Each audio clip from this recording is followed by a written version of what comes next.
Hello friends, good morning. चलिए जानते हैं देश और दुनिया की तमाम छोटी बड़ी खबरें, जिसमें सोना चांदी, मौसम और राजनीति से जुड़ी बड़ी खबरें आपको बताएंगे सिर्फ 5 मिनट में। लेकिन उससे पहले वीडियो को लाइक जरूर करें और चैनल पर नए हैं तो चैनल को भी सब्सक्राइब कर लें। तो चलिए वीडियो को स्टार्ट करते हैं। बीजेपी को ओवैसी की चुनौती, नोटबंदी का क्यों नहीं मनाते जश्न। सस्ता पेट्रोल डीजल मिलेगा, किसानों को भी होगा बम्पर फायदा, प्लांट तैयार। 81 करोड़ लोगों को मुफ्त में राशन देगी सरकार, जाने कितना होगा खर्च।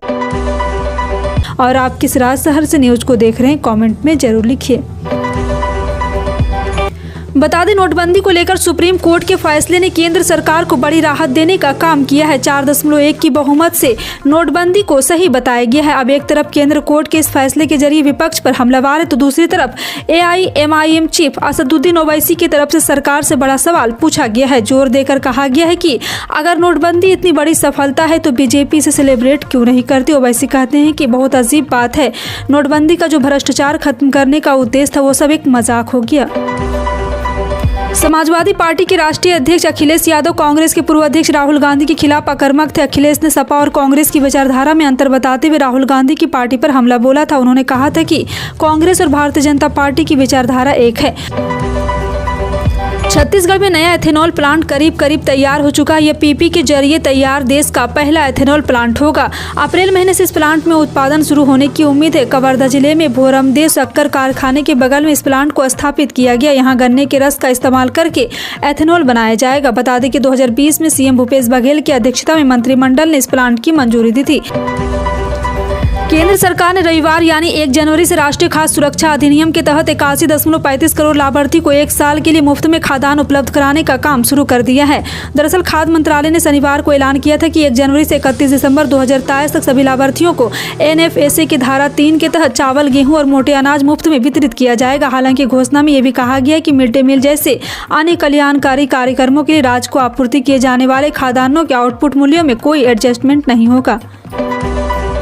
भारत की आबादी तेजी से बढ़ रही है। एक अनुमान के मुताबिक अब से करीब 14 महीनों में जब भारत 2024 का बजट पेश करेगा, देश की आबादी चीन के पार कर चुकी होगी। भारत की अनुमानित आबादी 1.83 बिलियन होगी, जो इस 2023 के आखिर तक दुनिया में सबसे ज्यादा आबादी वाला देश बना देगी।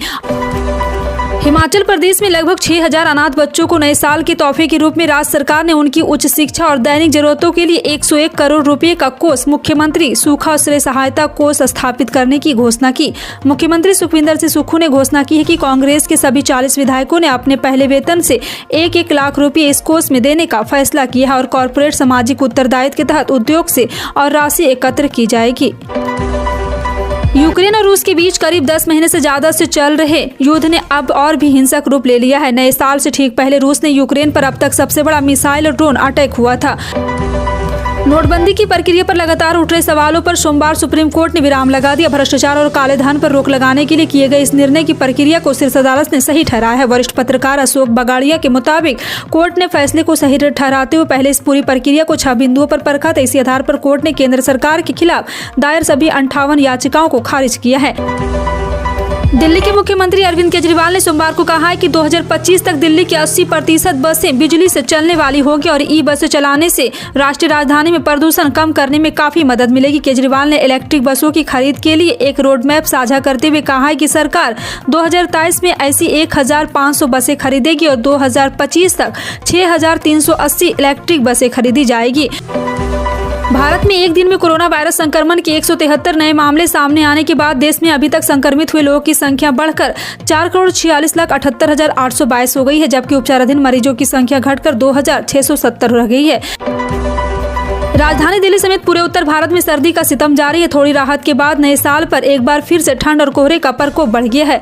शीतलहर को देखते हुए कई राज्यों में स्कूल को बंद करने का फैसला लिया गया। भीषण सर्दी के चलते उत्तर प्रदेश, हरियाणा, राजस्थान के स्कूलों में शीतकालीन छुट्टियां की गई है।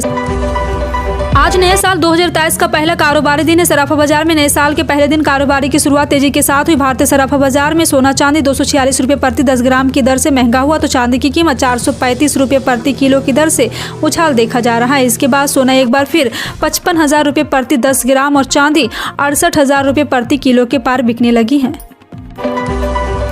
तवांग में चीन से हुई झड़प के बाद पहली बार रक्षा मंत्री राजनाथ सिंह मंगलवार को अरुणाचल प्रदेश के दौरे पर जा रहे हैं। इस दौरान रक्षा मंत्री एलएसी में सटे सियांग के इलाके में बीआरओ के एक अहम पुल का उद्घाटन कार्यक्रम में हिस्सा लेंगे। मंगलवार को अरुणाचल प्रदेश से कुल 4 सीमावर्ती पुलों का उद्घाटन किया जाएगा। 9 राज्यों और एक केंद्र शासित प्रदेश को कवर करने के बाद 3 जनवरी को भारत जोड़ो यात्रा का दूसरा चरण दिल्ली से फिर शुरू होगा और 30 जनवरी को श्रीनगर में राहुल गांधी द्वारा राष्ट्रीय ध्वज फहराने के साथ इसका समापन होगा। एआईसीसी महासचिव संगठन सी वेणुगोपाल और एआईसीसी महासचिव संचार जयराम रमेश ने एक संयुक्त संवाददाता सम्मेलन को संबोधित करते हुए कहा, भारत जोड़ो यात्रा अब कन्याकुमारी में गांधी मंडप से दिल्ली में लाल किले तक 3122 किलोमीटर की दूरी तय कर चुकी है। फिलहाल आपका इन सभी खबरों पर क्या कहना है, कमेंट सेक्शन में टाइप करके जरूर बताएं।